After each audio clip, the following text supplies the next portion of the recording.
Inside Out.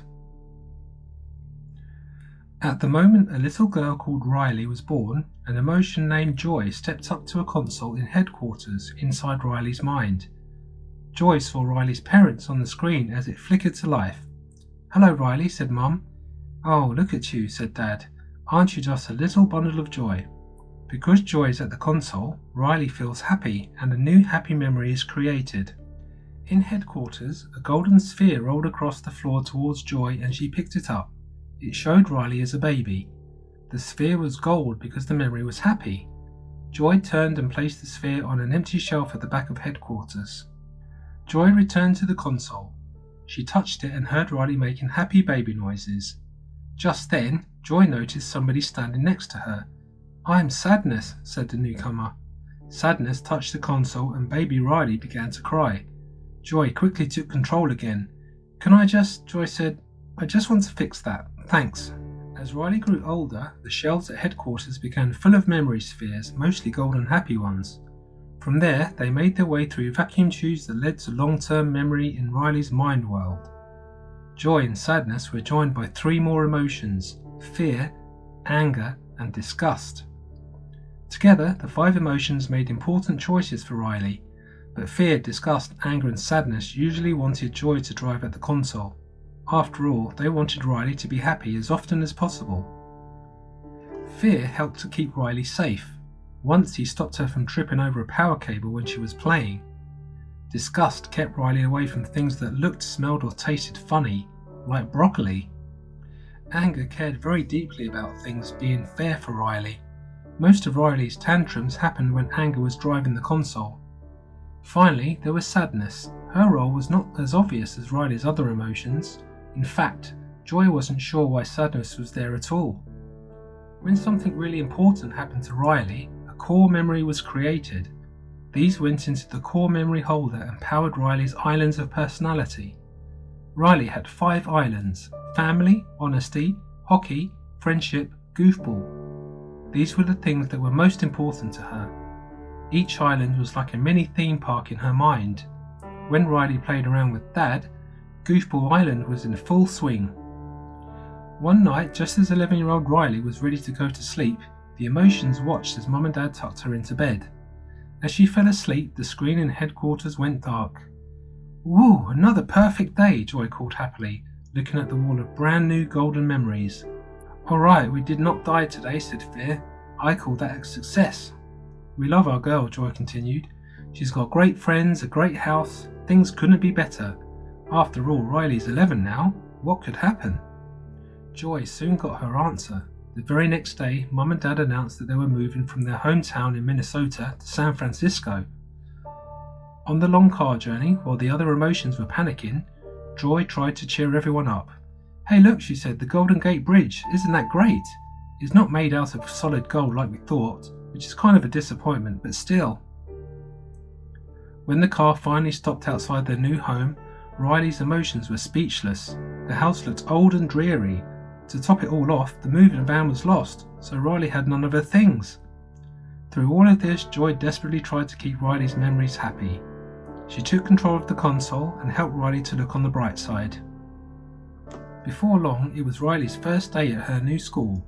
She said goodbye to her parents and headed out of the door. In headquarters, Joy gave each of the emotions an important job to do. She carefully drew a chalk circle around Sadness's feet. "This is the circle of sadness," Joy explained. "Your job is to make sure that all the sadness stays inside of it." At school, the teacher asked Riley to stand up and tell the class something about herself. Smiling shyly, Riley shared a happy memory of playing hockey back in Minnesota, but suddenly her smile faded. In headquarters, Joy realised that sadness had touched the hockey memory, turning it blue. "Sadness," Joy scolded, "you touched a memory." The blue memory was now stuck, looping in Riley's mind. Back in class, she was starting to cry. While joy, anger, fear, and disgust tried to dislodge the memory, sadness took control of the console. As Riley cried in front of a new class, her first ever blue core memory was created. Joy grabbed the blue core memory as it rolled across the floor. She pressed the end of day memory flush button and a tube came down from the ceiling, ready to vacuum up the memory. "Joy, no!" shouted Sadness. "That's a core memory." Sadness tried to grab the blue memory back from Joy. As the two struggled, they knocked into the core memory holder and the 5 golden core memories fell out. Outside the window, the islands of personality went dark. Ah! Joy cried, scrambling to collect the memories. In the chaos, Joy, Sadness and all 6 core memories got sucked into the memory flush tube. They travelled through Riley's mind and were finally dumped out in long-term memory. All of the islands of personality were still dark. Joy knew they had to get the core memories back to headquarters to get the islands working again, but headquarters was far away. The only route back was across a bridge to Goofball Island and then along a light line, which is like a power cord that linked the islands to headquarters. But what if we fall into the memory dump? Asked Sadness. We'd get forgotten forever. Yeah, no, we won't fall, Joy answered. Just think positive. She collected up the core memories and began crossing the bridge, leaving Sadness behind. That evening, Riley was having dinner with Mum and Dad. They were asking Riley about her day at school. It was fine, I guess. I don't know, Riley answered grumpily. Riley's parents were shocked. They couldn't understand why their daughter wasn't her usual happy self. At headquarters, disgust was driving the console. With joy and sadness gone, the remaining 3 emotions were trying their best to keep Riley acting normal, but it wasn't working. Riley, is everything okay? Mum asked. Ugh, Riley sighed. Riley, said Dad, I do not like this new attitude. Just then, inside Riley's head, anger took over the console. Oh, I'll show you attitude, old man, he said. At the dinner table, Riley lost her cool. Just leave me alone, she shouted at her shocked parents. That is it, Dad shouted back. Go to your room, now. Riley stormed upstairs and slammed her bedroom door. Meanwhile, Joy and Sadness were on the light line to headquarters when Goofball Island began to crumble behind them. It was collapsing because Riley had stopped goofing around with her dad. The 2 emotions scrambled back across the island and reached the long-term memory cliff just before the island fell into the pit below. Joy tried to stay positive. They would just have to find another way back to headquarters. Sadness slumped to the floor. Just one thing, she said. I'm still in an emotional slump and my legs aren't working yet. Just give me a few hours. So Joy picked up one of Sadness's legs and dragged her into the maze of long-term memory shelves. Joy had to get back to headquarters before Riley forgot Joy existed. At that moment, Riley was chatting to her old friend Meg on her laptop. Meg lived back in Minnesota and had just told Riley there was a brilliant new girl on their hockey team. Riley missed playing with her old team, so hearing about a new girl made her feel angry. At headquarters, anger took charge of the console. Hey, said Disgust, we do not want to lose any more islands, but anger had already pushed a button. I gotta go, Riley said, and slammed her laptop shut. Over in long-term memory, there was a horrible groaning sound as Friendship Island fell into the dump. Oh, not Friendship, Joy exclaimed. She looked down at the Friendship core memory in her arms as its colour faded. Goodbye, Friendship. Hello, loneliness, said Sadness. Desperate to get to headquarters, Joy led Sadness back into the maze of long-term memory. They soon ran into a funny-looking creature. You're Bing Bong, Joy realised, Riley's imaginary friend. Riley and Bing Bong used to play together. They even had a rocket wagon that was powered by a song. But over the years, Riley had forgotten him. Bing Bong's dream was to rocket to the moon with Riley again, so Joy suggested he come to headquarters with them. Ha, Bing cried, dancing around happily. Bing Bong offered Joy a satchel to carry the core memories. Thanks, she said. This will make it a lot easier to walk back to headquarters. Walk? Asked Bing Bong. That'll take forever. Just take the train of thought. Joy couldn't believe she hadn't thought of that. There's a station in Imagination Land, Bing Bong explained. I know a shortcut. Come on, this way. The trio reached Imagination Land just as the train pulled away. They'd missed it. Luckily, Bing Bong knew where another station was. Right this way, through Imagination Land, he called, leading them through the huge gates. Once inside, Joy and Sadness were amazed. It was French Fried Forest, Trophy Town and Cloud Town. Joy leapt onto a small chunk of cloud and floated into the air. Ah, she cried, it's so soft. They soon reached a house of cards. Bing Bong rushed inside and reappeared with his rocket wagon. Now I'm all set to take Riley to the moon, he called. Suddenly, a handsome teenage boy rolled out on a conveyor belt. A worker explained that the boy was an imaginary boyfriend. I would die for Riley, the boyfriend said. Ah, said Joy. and then she, Bing Bong, and Sadness carried on towards the train station. Meanwhile, Riley was at the tryouts for her new hockey team.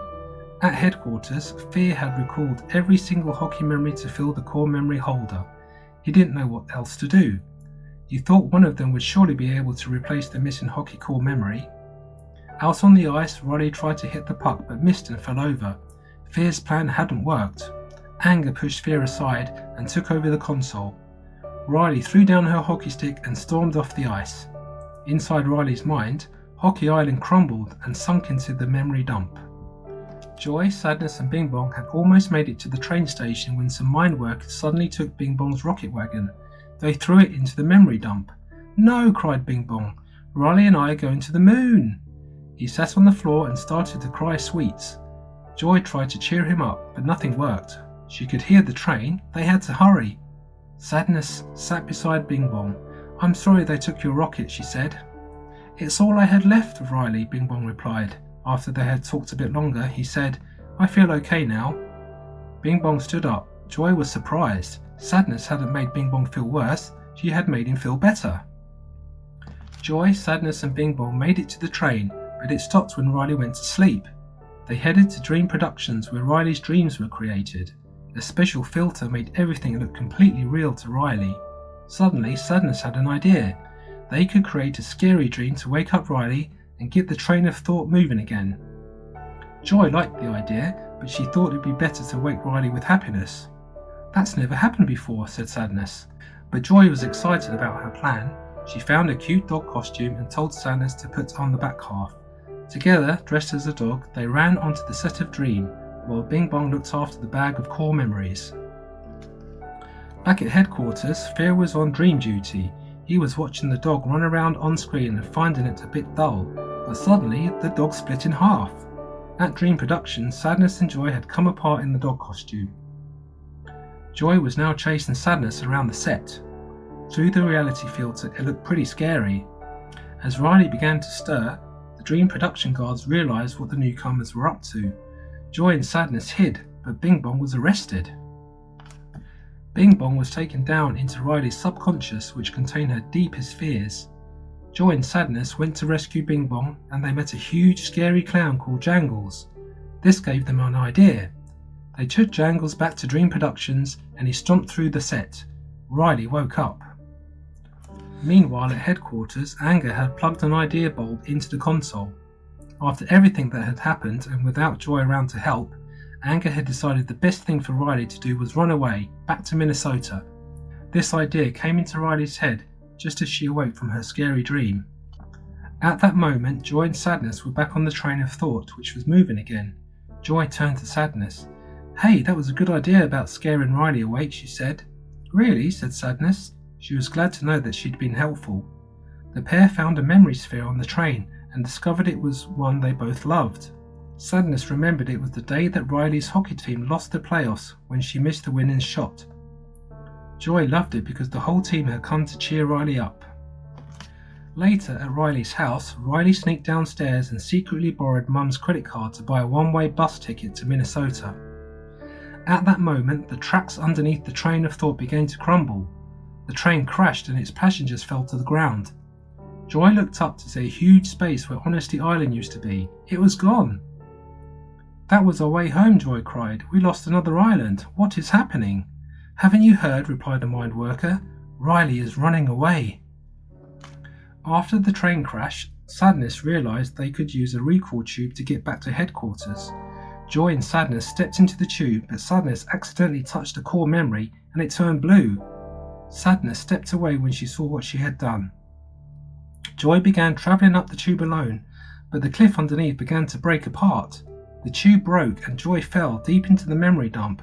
"Joy!" Sadness cried. At that moment, Riley was heading for the bus station, feeling nothing. Down in the dump, Joy felt hopeless. She looked at the memory with the hockey team cheering for Riley. One of Joy's tears fell onto the sphere and, as she wiped it away, the memory rewound and turned blue. Joy saw that Riley had been sitting sad and alone before the happy part of the memory. She suddenly realised that Sadness was important. "The team," she mumbled. "They came to help because of Sadness."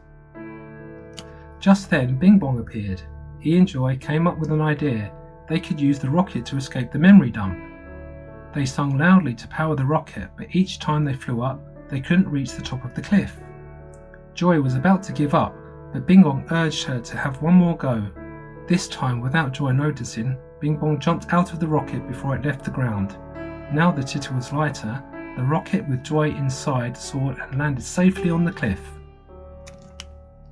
When Joy realised what Bing Bong had done, she looked over the edge of the cliff and saw him far below, dancing with happiness.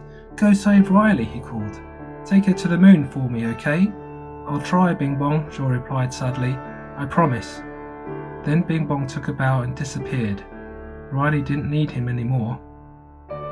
Joy knew she had to find Sadness before going back to headquarters. She looked up and spotted Sadness flying away on a chunk of cloud. "Sadness!" Joy shouted. "I only make everything worse," Sadness replied. Joy tried to chase Sadness, but the cloud was moving too fast. She reached the edge of the cliff and saw Family Island crumbling into the memory dump. Then Joy spotted Riley's imaginary boyfriend sitting alone nearby. She had an idea. Joy used the boyfriend generator to make hundreds of boyfriends. Using them as a huge tower, she swung towards Sadness. "Joy," Sadness said. "Gotcha," Joy cried as she grabbed her in mid-air. "Hang on." The two flew through the air towards headquarters. Splat! They hit the back window and slid down the glass. Anger, fear and disgust ran to the window. How were they going to get Joy and Sadness inside? Disgust had an idea. She taunted Anger until he got mad and lit up in flames. Disgust picked him up and used the fire to cut a hole in the window. Joy and Sadness climbed inside. "Oh, thank goodness you're back," cried Fear. Joy looked up at the screen and saw Riley was on the bus, ready to run away from San Francisco and her parents. "Sadness," Joy said, "it's up to you." "Me?" Sadness replied. "Oh, I can't, Joy." "Yes, you can," said Joy. "Riley needs you. Go." Sadness took a deep breath, stepped up on the console and pulled out the runaway idea bulb. On the bus, Riley's face suddenly changed from totally blank to very sad. She stood up. "Wait," she called out to the driver. "I want to get off." At Riley's house, Riley had just arrived back home. Mum and Dad had been worried sick. In headquarters, the other emotions looked on as Joy handed the golden core memories to Sadness. The spheres all slowly turned from gold to blue. Sadness placed them in the memory projector. As Riley's memories of her old friends and home came into her mind, she began to cry. Riley told her parents how she felt. "I miss home," she said. "Please don't be mad." "We're not mad," said Dad, as he and Mum hugged Riley. At headquarters, a new half-blue, half-gold core memory rolled in and generated a brand new Family Island. A few days later, all the islands of personality had reappeared, with a few extra ones too. "We've been through a lot lately," said Joy, "but we still love our girl. After all, Riley's 12 now. What could happen?"